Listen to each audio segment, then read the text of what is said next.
hay un punto que estamos conviviendo los periodistas económicos con los que hacen la cobertura de política. Estamos llegando a las elecciones o empezar el ciclo de las elecciones nacionales que empezarán por las PASO y terminarán o no con un balotaje hasta el 22 de noviembre, en donde está como asumido que los candidatos no hablan, sobre todo no hablan de la economía, porque presuponen que pueden estar asustando a la población que no quiere ajuste, no quiere malas noticias económicas.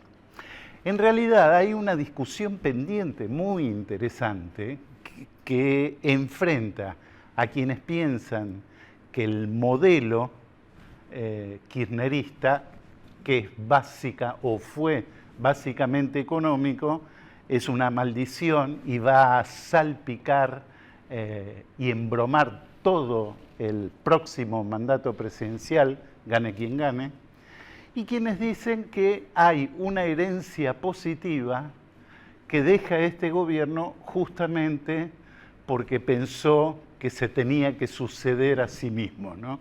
Que es una de las variantes, por lo menos.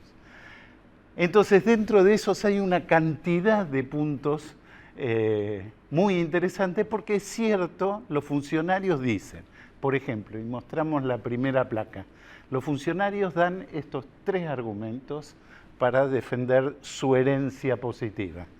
En primer lugar, la inflación bajó del 37% anual, reconocen ellos, no lo reconoce el INDEC, al 20% anual, que es lo que están proyectando para el año que viene. El segundo punto es, cayó la brecha cambiaria, entonces obviamente hay menor distancia entre la cotización del blue, que está como anclado, y el dólar oficial. No es una fuente de intranquilidad, por lo menos hasta ahora.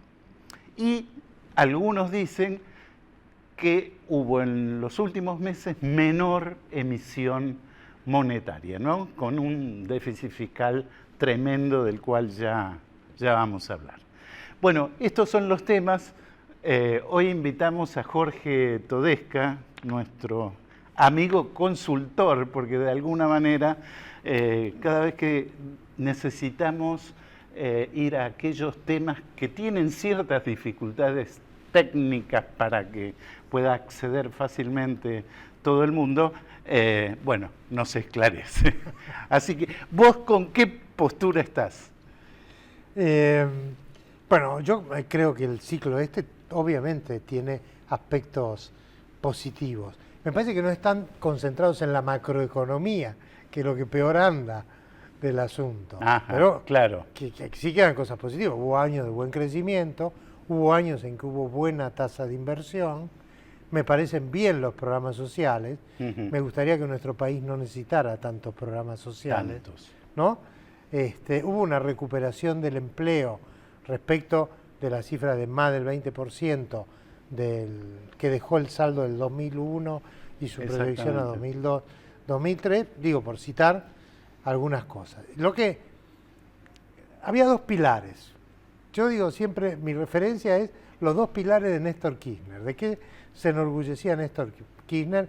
Y todos decíamos, eso está bien. Los superávits gemelos. ¿No? Fundamental. Superávit fiscal, o sea, más ingreso que gasto público. Superávit externo, o sea, más ingreso que egreso de dólares, para sintetizar. Exactamente. ¿Cómo están esos 2 pilares? Para abajo. Son gemelos, pero los déficits. Son gemelos, tenemos déficit gemelos. Entonces, respecto de los parámetros de la primera etapa o del primer gobierno de Néstor Kirchner, está claro que eso se ha revertido. Y tratando de hacer un breve balance. Hay algunos que rescatan, que me parece que es un elemento interesante, no sé cómo incide en el futuro, la relación entre deuda y PBI, ¿no? que está en el 40 y pico por ciento, ¿no? Sí, ese 40 y pico por ciento. Incluso, si quiero ser más positivo respecto de eso, porque ¿por qué no serlo? La deuda estrictamente en dólares, pagaderas en el exterior, es menos que el 40%. Son unos 70.000 millones de dólares frente a un Producto Bruto que con todo este tema del tipo de cambio es difícil decir cuánto es, pero es más o menos 600.000 millones. Claro. Así que, digo, si me pongo muy positivo, podría decir es 12% de deuda al producto. En cualquier caso, efectivamente, la deuda con relación al producto de la Argentina es baja. Y también hay cuestiones importantes para resolver, porque va a haber más deuda en el momento que se arregle, sea como se arregle, la deuda externa pendiente. También el país va a necesitar financiamiento externo para el sector privado, que lo pagarán los privados, y para el sector público, para mejorar la infraestructura del país. Bueno, ¿no? me parece que ahí llegamos al punto. Y hago la última pregunta antes de ir a un corte. A ver, si nosotros si sigue esta tendencia, sigue bajando la inflación el año que viene, si la brecha cambiaria efectivamente se sigue cerrando y tenemos este clima de tranquilidad cambiaria más allá de la fecha de la elección el 25 de octubre. La verdad que un componente prioritario que nos faltaría sería la inversión, que nos quedamos muy atrás. Ahora, cuando hablamos de inversión, hablamos de la necesidad de dólares y de los holdouts, porque finalmente nos está condicionando, pregunto, no sé si es así, nos está condicionando porque si no arreglamos con ellos no tenemos dólares. Sí. ¿O es una larga negociación? No, sí, y algo que es más estructural, que es que los años en que la abundancia de dólares eran generados por los altos precios de nuestros productos de exportación, algunos le llaman a eso el viento de cola y dicen que fue todo este periodo, fue producto solo del viento de cola. Yo creo que es mixta la cuestión, pero ese viento de cola no está más. Claro. No está más, y no va a estar. Entonces, bueno, ya se nota, precios de las exportaciones, volumen de exportaciones, todo para atrás. Claro. Entonces, el nuevo ciclo económico va a tener necesariamente que ser el de un país que obtiene capitales del exterior. O sea, que aumenta la inversión extranjera directa, que es el término técnico, que aumenta el flujo también probablemente de deuda del sector público, yo diría con buenos propósitos, porque hay mucha infraestructura para financiar a la Argentina. Totalmente. Y no podemos comprar al contado. No. Quiero decir, a ver, podés comprar al contado algunos vagones chinos, ¿no? Pero no, para hacer cambios que la Argentina necesita para su competitividad, para la conectividad del país y demás, necesitas otro tipo de inversión y otro tipo de crédito. Bueno, entonces yo creo que viene un ciclo en que necesariamente la Argentina va a tener que resolver estos problemas de relación con el mundo financiero internacional. Hasta ahora, con la soja, por decirlo simbólicamente, estábamos, pero en adelante no. Claro. Muy interesante. No voy a decir nada ahora. Nos volvemos en un instante y seguimos con Jorge Todesca.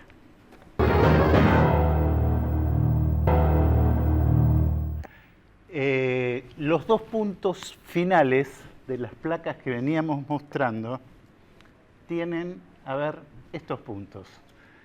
Bueno, uno es que en el gobierno se dice que uno de los objetivos inmediatos es cancelar en efectivo las LEBAC, que son letras del Banco Central, para mantener baja la tasa de interés.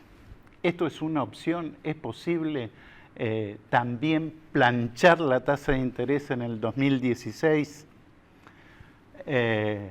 Segundo tema, para el futuro también. La relación entre deuda y PBI, como decíamos recién con Todesca, es baja. Aparentemente en los últimos meses, según cálculos que hacen en el propio gobierno, creció desde un 34% del PBI a un 42% del PBI. Detalles que, digamos, por ahora teóricamente no afectan ni la tranquilidad cambiaria ni nada, salvo las condiciones para negociar con los holdouts, donde tenemos un fallo incumplido, donde tenemos una cantidad de fondos que completan ese 7% con el que necesita reestructurar el gobierno su deuda, que, bueno, todavía no hay ningún contacto y calculo que solo lo tendrá el próximo gobierno. Claro, es como tener la bola de cristal.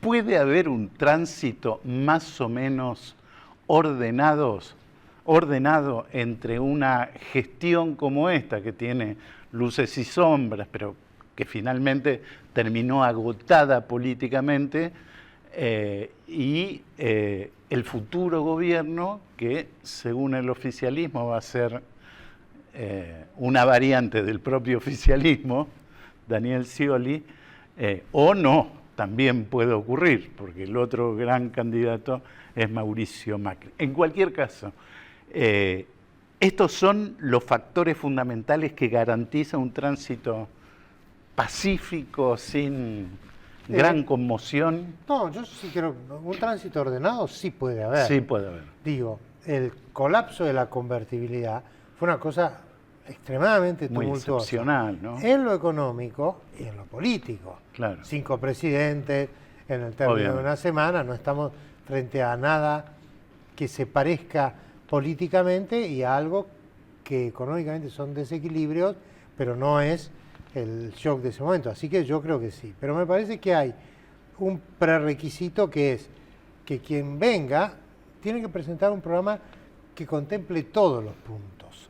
Totalmente. Independientemente de en qué ritmo cada quien piensa hacerlos o anuncia hacerlos.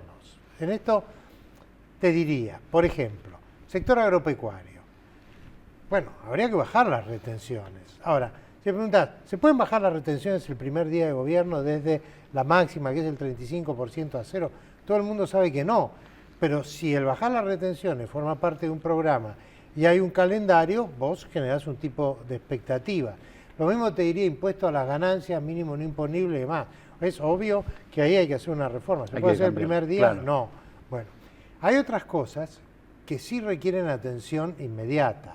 O sea, la brecha cambiaria disminuyó, la tensión cambiaria está. Entonces, y creo que va a estar cada vez más a medida que se acerque la fecha de elecciones. Claro, es probable. Yo creo que no hay por delante y no debería haber, una corrección devaluatoria mega o este tipo de cosas.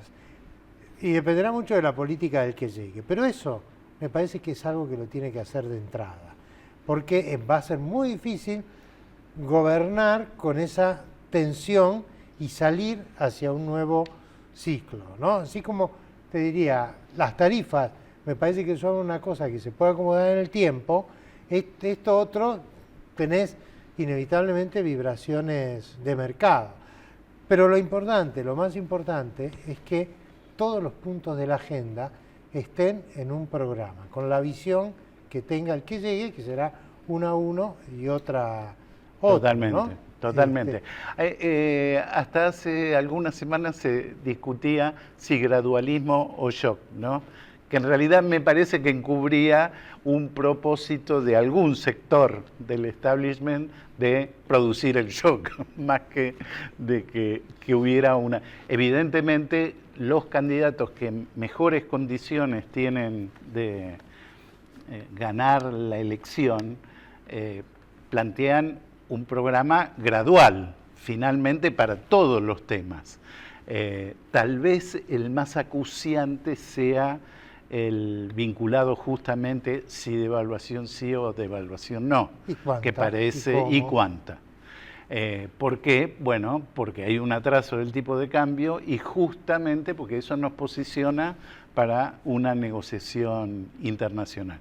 Y es lo que pone en evidencia nuestra falta de dólares, Claro. por ejemplo. Porque, digo, vos decías, con las retenciones no se pueden bajar de golpe. Ahora, el costo en dólares de las importaciones, y no hablo solo de las autopartes, de todos aquellos insumos de los cuales depende la industria nacional o lo que queda de la industria nacional. Esa plata hay que tenerla. Eso también va, me parece, en el primer tiempo, va a necesitar de cierto financiamiento, porque no es que abrimos el Banco Central y se caen las divisas.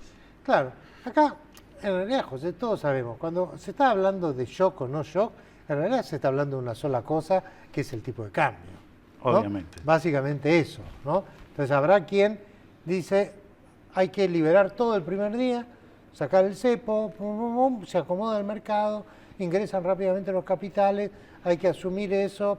Bueno, es una visión, ¿no? Hay otras visiones, depende de cómo se llegue, etcétera, etcétera. Yo vuelvo a decir, yo pienso que hay que evitar devaluaciones fuertes de la moneda porque se nos van a los precios. Bueno, pasó en el 2014, es Exactamente. decir, no hay que ir a ejemplos tan antiguos. Se nos van a los precios en las condiciones actuales de la economía, porque la inflación bajó, pero es alta, porque la emisión monetaria también sigue siendo alta, por una serie de factores, se nos van a los precios, y si nos van a los precios, se nos van en sentido inverso a los salarios. Y al final del camino, en 3-4 meses, estás en el punto inicial. Así que esa es la medida núcleo que el gobierno que venga o el equipo que venga va a tener que meditar más. Y después creo que vienen todas las otras, en donde el tema de cómo cada quien ve el relacionamiento internacional de la Argentina es fundamental. Yo lo veo como que es algo que la Argentina tiene que restablecer, no a cualquier costo, pero que es imprescindible restablecer porque hay mucho más para ganar que lo que hay para perder, ¿no? Ahí hay, sí, la verdad que es un tema muy interesante porque las potencialidades de Argentina, incluso en el plano internacional, son bastante grandes, ¿no? Hablo solo para mencionar un caso. Nosotros tenemos una balanza energética deficitaria, ¿no? Ahora menos deficitaria porque cayó el precio del petróleo. Claro. Pero finalmente es otro punto que hay que resolver estructuralmente porque somos dependientes de los combustibles de cualquier tipo, del gas boliviano, del fuel oil, de los venezolanos o de quien sea, y estamos con un problema que, digamos, no tuvo ninguna respuesta. Hubo alarmas en distintos momentos del gobierno actual, pero nunca se resolvió esto y va a haber que resolverlo si es que queremos volver a crecer. Calculo que sí, que es el punto de partida de cualquier y sabemos que candidato. Que llevará tiempo resolverlo. Totalmente. O sea, digamos, ¿no? Totalmente. Ahí no te puedo decir, bueno, yo que en 100 días... Bueno, depende de inversiones, lo que decías antes. Depende de inversiones que con un precio más bajo del petróleo son más cautelosas. Como vos decías, eso hace que paguemos menos las importaciones de petróleo y nos benefician en el corto plazo, pero eso también hace que sean menos atractivas las inversiones en petróleo. O sea, totalmente, que los tiempos se extienden. Bueno, sobre ese tipo de cosas uno puede decir, shock petrolero. ¿Cómo? Digo, no, eso no se sabe que no hay forma. Se sabe que no se puede hacer de un día para otro. No, aparte, en estos temas, sobre todo las grandes petroleras que tuvieron conversaciones con los funcionarios argentinos y de YPF particularmente, respecto a las inversiones en la zona de Vaca Muerta y todo lo que tiene que ver con el gas y petróleo no convencional, de alguna manera cinceraron en esta situación. Claro. En algún caso no es de montos, sino de tiempos, ¿no? Absolutamente. Finalmente. Sí. Porque vamos a seguir dependiendo. Viento de cola no va a haber, seguro, Claro. eso seguro. Pero sí puede haber financiamiento Seguro. internacional, que es lo que menos podemos aspirar, ¿no? Sí, por supuesto. Y de pronto también que ciertas cosas se desarrollen a lo largo de un periodo más extenso no es necesariamente malo, ¿no? A veces estas oleadas de inversiones donde se alteran equilibrios ecológicos, poblaciones, recursos humanos, medio ambiente, bueno, parecen así maravillosas en el corto plazo, pero producen también mucho desequilibrio. Quizá en el campo energético una cosa más serena a lo largo del tiempo, que obliga a una mayor paciencia en esto, también sea buena a largo plazo para el país, para la gente que vive en la zona. Totalmente. Para el equilibrio en el uso de los recursos. Ya nos estamos yendo, pero tenemos unos datos por los cuales te consultaba antes. Los BONAC, estos bonos que emite el gobierno. Acá tengo una cifra. Se emitieron, hubo 7 emisiones por un total de 36.554 millones de pesos. Aparentemente 10.000 millones son intereses. Intereses del 26-27%. ¿De cuánto será eso? No, bueno, los bonos esos pagan menos de interés. Sí. Lo que pasa es que aquí hay una masa que la integran. Estos bonos con los cuales el gobierno se está financiando para no tener que apelar tanto a la emisión monetaria. Pero si miramos, a esos 36, sumale 43.000 de emisión monetaria para financiar al gobierno a lo largo del año, que es casi el doble que lo que hubo el año pasado en el mismo periodo. Totalmente. Entonces lo que el gobierno está haciendo, para ser sintético, es tratar de no darle tanto a la maquinita y tomar deuda que de bastante corto plazo. Claro. Detrás de eso lo que está es un déficit fiscal, como vos dijiste Monstruoso. al comienzo, Sí. muy grande Sí, y con sí. un crecimiento muy desmesurado y muy acelerado en los últimos 3-4 años. Acá lo que ha crecido enormemente es la deuda intraestado, ¿no? Intrasector público. Y fundamentalmente, entre otras cosas, porque la Argentina no está muy en condiciones de tomar deuda claro. en el exterior. Pero recordemos que la nacionalización de YPF fue pagada, está correcto que haya sido Claro, pagada, era el pero costo esos que había que 5.000 y pico de millones de dólares fueron bonos, fue incremento Totalmente. de la deuda, que también se han emitido algunos bonos, también YPF ha emitido deuda, Sí, sí. y las perspectivas son de que la deuda externa de la Argentina va a crecer, ya estuvo creciendo como vos mostraste y va a crecer. Lo que esperemos es que estemos siempre dentro de los límites prudentes para no caer en las situaciones del pasado. Obviamente. No, por favor, que Grecia nos hace acordar. Amigos, nos encontramos lunes que viene, 7:30 de la mañana, en Días de Crisis. Gracias, Jorge.